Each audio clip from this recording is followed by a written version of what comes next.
你也许曾经把爱自己想成一件很困难的事情，好像那代表你要变得足够好，要更成熟、更稳定、更值得被喜欢。于是你开始努力调整自己，修正情绪，压抑不安，让自己看起来更完整一点，更像一个可以被爱的人。可是在那些没有人的时候，你其实知道，你对自己的那份关系依然带着一点距离。你会在犯错的时候责怪自己，在情绪出现的时候怀疑自己，在不确定的时候否定自己，仿佛你对自己的爱总是附带着条件。只有当你表现得够好，你才稍微愿意接纳自己。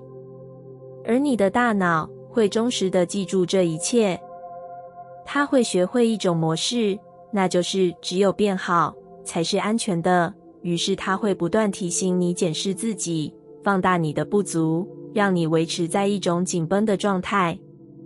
你以为这是在帮助你进步，但同时它也让你越来越难感受到轻松。而爱自己其实不是这样开始的，它不是等你变成某个样子才允许自己被接纳，而是在你还不完美的时候就愿意留在自己身边。当你开始在情绪来临时不急着推开它，当你在犯错时不立刻责怪自己，而是多一点理解，你的大脑会接收到一个新的讯号，原来我可以在不完美中依然是安全的。这个讯号会慢慢改变你的神经连结，让你不再那么习惯自我攻击，让你的内在开始出现一种稳定。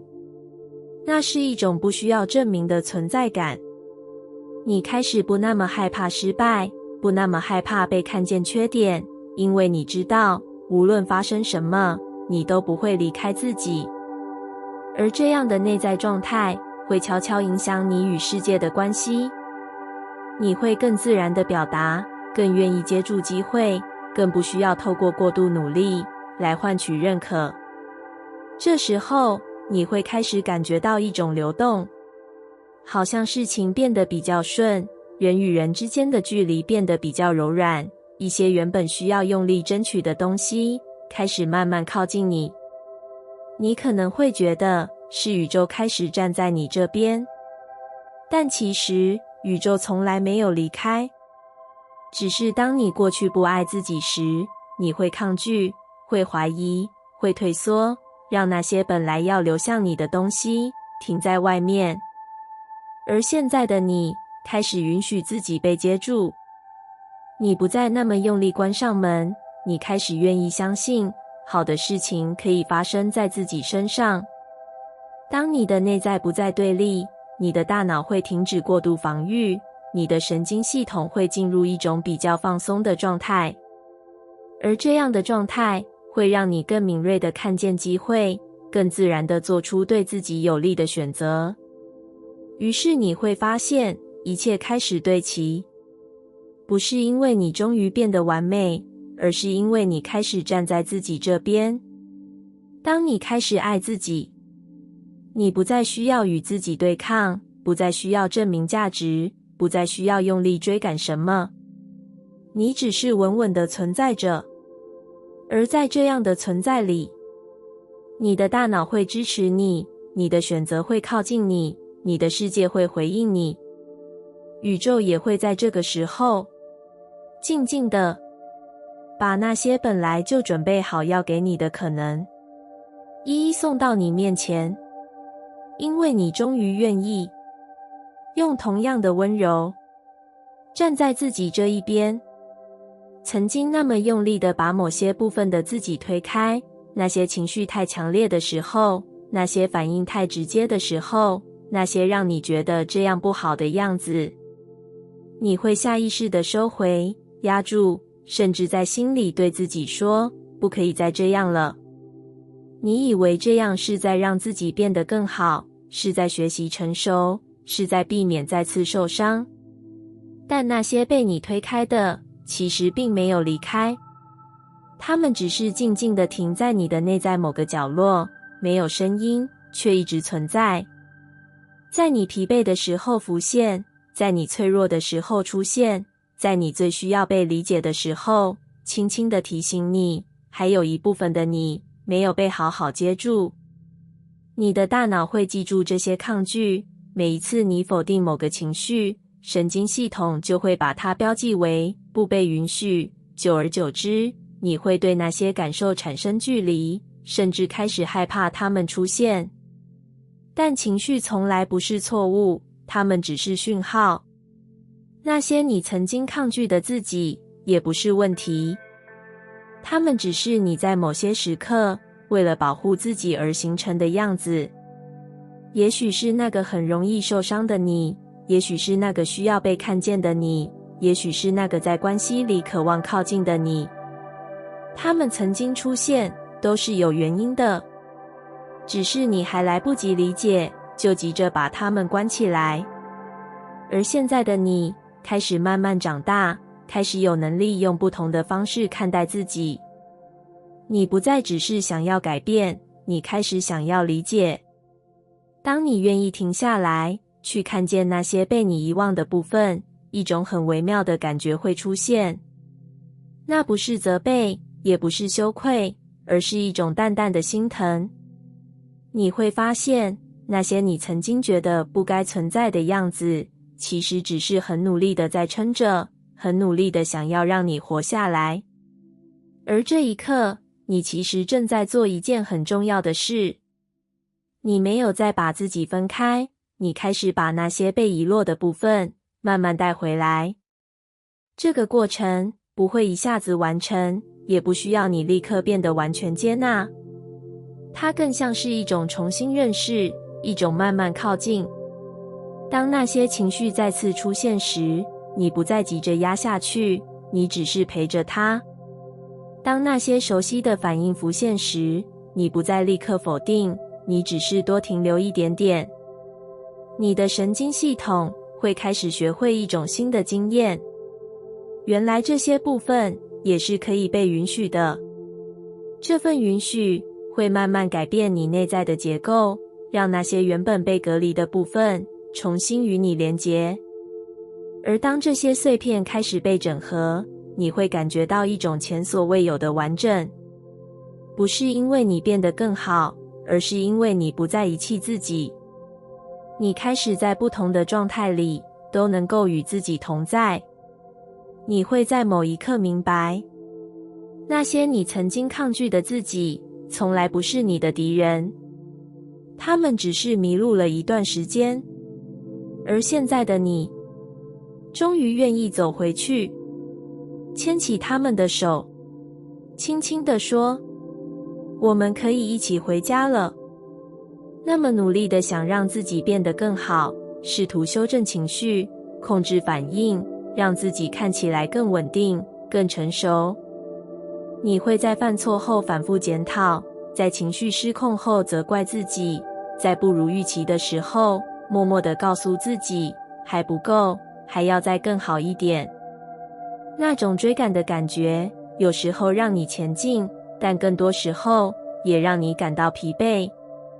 因为你始终站在自己的对立面，一边是现在的你，一边是你认为应该成为的样子。而你总是觉得，只有当两者重叠的那一刻，你才可以真正放松。但那一刻好像一直没有到来。因为当你接近某个标准，你又会为自己设定新的目标、新的要求、新的不够好。于是你开始怀疑，是不是永远都无法抵达那个够好的状态。而你没有发现的是，你一直把完整误以为是完美。你以为要修正所有缺点，消除所有情绪，让自己没有任何不稳定，才算是一个可以被接受的自己。但完整从来不是这样形成的。完整不是没有裂缝，而是那些裂缝也被包含在内。当你开始慢慢放下对自己的要求，不再那么急着改变，不再那么用力修正，一种很细微的转变会出现。你开始允许情绪存在，允许自己在某些时刻脆弱，允许自己有矛盾，有不确定。你不再把这些视为需要被消除的问题，而是当作你正在经历的一部分。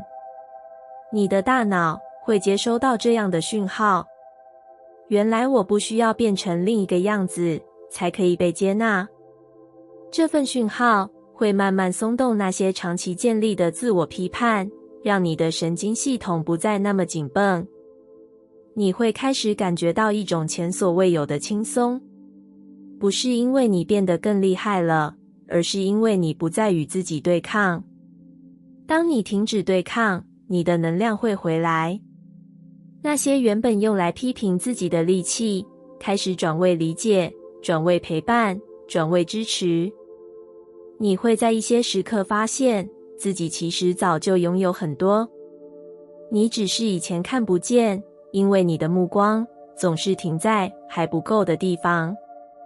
而现在的你，开始愿意看见全部，看见你的努力，你的挣扎，你的不完美，也看见你的真诚与柔软。这些加在一起，才是你真正的样子，不是被修剪过的版本，而是完整存在的你。而当你这样存在着，你会发现外在的世界也开始改变回应。你不再那么需要证明自己，人与人之间的连结变得更自然，机会也更容易流向你。不是因为你终于变得更好了，而是因为你不再排除自己。宇宙一直在回应这样的状态。当你愿意完整的存在，不再切割，不再否定，不再遗弃，你就与那股流动重新对齐。你会在某一刻明白，你不是终于成为了更好的人，你只是终于允许自己成为全部的自己。而那个完整的你，从一开始就一直在那里，静静的等你回来。你可能已经习惯了在内心里不断与自己拉扯，一边是你现在的样子，另一边是你觉得应该成为的样子。你会在情绪出现时想压下去，在不安升起时想赶快消除，在不够好的时候责怪自己，希望自己可以更稳定一点，更理性一点，更像你期待的那个版本。这种对抗有时候看起来像是成长，但更多时候它其实是一种消耗。你一边想前进，一边又在内心拉住自己，你的能量被分散，你的注意力被拉扯，你的神经系统长期处在紧绷之中。你会觉得累，却说不上来为什么。因为你并不是在对抗世界，你是在对抗自己。而你的大脑会记住这样的状态。当内在长期处于冲突，神经系统就会进入一种防御模式，让你变得敏感、警觉，甚至在没有威胁的时候也持续紧绷。在这样的状态里，你很难感受到流动。你会错过机会，会犹豫，会退缩，会在关键时刻怀疑自己。你以为是外在不顺，但其实是内在没有对齐。宇宙的流动一直都在，但当你的内在充满对抗，你就像是站在河流中，却紧抓着石头不放。你不是真的被阻挡，你只是没有放手。而真正的转变，往往不是你更努力的推进，而是你开始松开。当你在情绪来临时，不再急着压制，而是允许它存在。当你在不确定时，不再责怪自己，而是承认这份不安。当你在不完美中，不再否定自己，而是选择留下来陪伴。这些看似简单的转变，其实会深深影响你的神经系统。你的大脑会接收到一个新的讯号：原来我不需要对抗自己，也可以是安全的。这份安全感会让你的身体慢慢放松，让你的思绪变得清晰，让你的注意力回到当下。而当内在开始一致，你的行动也会变得自然。你不再那么犹豫，不再那么分裂，你开始用一种更完整的状态去面对世界。这时候，你会发现一些微妙的改变，事情开始变得比较顺，人与人之间的互动变得柔和，机会好像更容易出现。你可能会觉得宇宙终于开始帮助你，但其实宇宙从来没有停止流动，只是当你停止与自己对抗，你不再阻挡那股流，你开始允许事情发生，允许自己接住，允许一切自然地展开。这种状态不是放弃努力，而是一种不再内耗的前进。你仍然在走，但你不再拉扯自己。你仍然在选择，但你不再否定自己。你会在某一刻明白，原来顺畅从来不是外在突然变好，而是你终于不再站在自己的对面。当你回到自己这一边，当你开始与自己站在同一个方向，你会发现，那股一直存在的流动，其实早就准备好，带着你往你该去的地方，稳稳地前进。你曾经那么习惯，一发现自己哪里不对，就立刻想要修正。情绪太多了，要压下来；想法太乱了，要整理好；反应太直接了，要收敛一点。你把自己当成一个需要不断调整的系统，好像只要把错误一一修复，你就可以成为那个理想中的样子。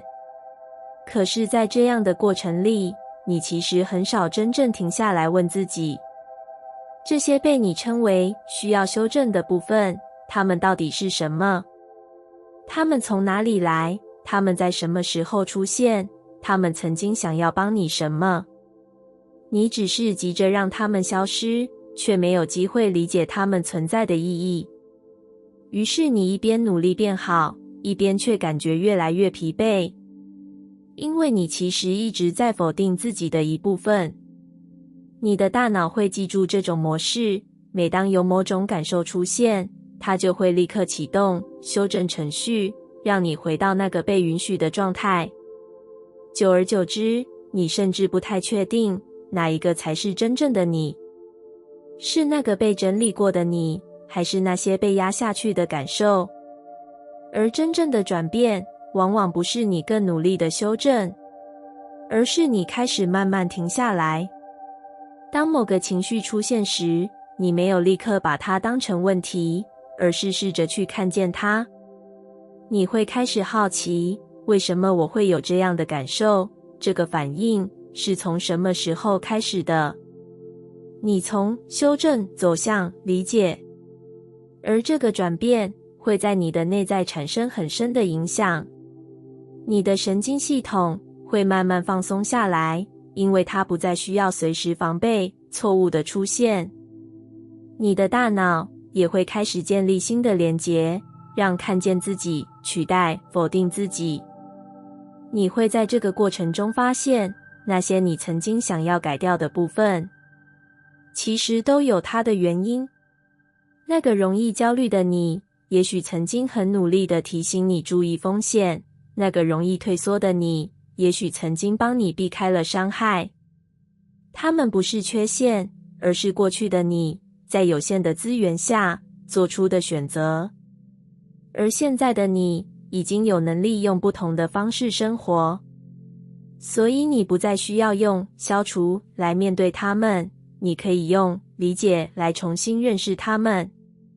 当这些被理解的部分慢慢回到你的内在，你会感觉到一种整合，那是一种不需要伪装的稳定。你不再那么害怕情绪，不再那么急着改变自己，你开始允许自己在不同的状态里存在，而这样的你反而变得更清晰。你知道自己在想什么，知道自己需要什么，也更容易做出贴近自己的选择。这不是因为你被修正完成了，而是因为你开始真正认识自己。你不再只是表面的那个样子，你开始看见更深的层次，那些曾经被忽略的声音，那些一直存在却没有被理解的部分。而当你愿意这样看见自己，你会在某一刻明白，你不是一个需要被修复的存在，你只是一个正在被自己慢慢看见的人。而这个过程不是改变成谁，而是一次一次的走回你本来就存在的地方，重新认识那个一直在那里却终于被你好好看见的自己。或许已经习惯了那个声音，它不大声，却总是在关键时刻出现。在你准备尝试之前，它提醒你可能会失败；在你被看见的时候，它让你怀疑自己是否足够；在你即将前进的那一刻，它轻轻地拉住你。你没有特别注意它，因为它太熟悉了，熟悉到你以为那就是你的一部分。于是你开始顺着它，在机会面前退一步，在表达之前多犹豫一下，在还没开始之前，先替自己设下一个界限。你以为这样比较安全，也比较不会失望，但同时，你也慢慢把自己困在一个不会受伤，却也无法展开的地方。你的大脑会记住这样的模式，它会把怀疑自己当作一种保护机制，让你避免不确定，避免风险。久而久之，这个声音就变得越来越自动，越来越快速，甚至在你还没意识到之前，它就已经帮你做出了选择。但真正的转变，并不是你努力让它消失，而是你开始看见它。当那个声音再次出现时，你不再立刻跟随，你只是停下来，轻轻地注意到，原来我又在怀疑自己了。这个看见看起来很简单，却会带来一个很重要的改变。你与那个声音之间出现了一点距离，你不再完全等同于它，你开始能够分辨，这是一个念头，而不是全部的你。你的神经系统会在这个时刻接收到一个新的讯号，原来我可以不被这个声音带走。这样的经验会一点一滴改变你的内在结构，那些原本紧密连结的路径开始松动，新的可能开始出现。你可能还是会听见那个声音，它不会一下子消失，但它不再那么有力量，因为你已经不再完全相信它。你开始在它出现时多一点空间，多一点选择。你可以选择仍然前进，可以选择尝试，可以选择不让那个声音决定一切。这些看似微小的改变，会慢慢累积成一种新的稳定。你会发现自己不再那么容易被拉回原点，不再那么快放弃自己。你开始在不确定中，仍然愿意走一步，而这一步会改变很多事情。不是因为世界突然不同，而是因为你不再把怀疑当成唯一的真实。当你愿意这样看见自己，那个曾经主导你的声音就会慢慢退到后面，它不再掌控你，不再决定你的方向，它只是存在，而你开始真正的站在自己的位置上，做出选择，走向你想去的地方。